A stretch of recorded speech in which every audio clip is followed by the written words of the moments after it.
O'zbekistondagi siz bilan biz ishlatayotgan nomerlar hozir Yevropada hakkerlarning qo'lida virtual nomer sifatida sotuvga chiqib ketgan. Bu narsaga isbotimiz bor. Bir ikkita akalar kelishdi, onamlarning telefonlariga o'zidan o'zi nomerlariga Telegram ochildi. Sirazi kirib qarasak, onamlar hech qanaqa telefonga ham tegmaganlar, atrofda hech kim ham yo'q edi deyishdi. Boshida biz bunga ishonmadik. Keyin bunaqa murojaatlar ko'payib ketdi. 10 tadan oshiq odam keldi. Biza hech nimaga tegmayapmiz. Nomerimiz, umuman Telegram ochilmagan nomerimizga Telegram ochib, yevropalik qanaqadir ismlarni, rasmlarni qo'yib qo'yishyapti deyishdi. Bu degani virtual nomer tarqab ketgan. Mana bu qo'limizdagi telefonda qaranglar. Simbat degan programma orqali 5 million 600 ming pul yechish uchun kod kelgan. Bu kodni bu ishlatuvchi hech kimga aytmaganlar. Hech kimga aytmagan bo'lsalar ham, lekin shu kodni olib turib, pulni mana yechib chiqib ketib qolgan, oyliklarini to'liq yechib olgan. Hozir bizga shuni to'g'rilab qarab bering deyaptilar.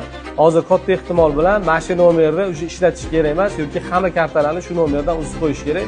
Sizlarda ham agar shunga o'xshagan muammo bo'lgan bo'lsa, srochno o'sha nomerni o'chirtirib, kartalarni uzdirib qo'yish tavsiya qilinadi. Ehtiyot bo'lamiz. Bu videomizni tanish bilishlarga, yaqinlarga jo'natib qo'yamiz.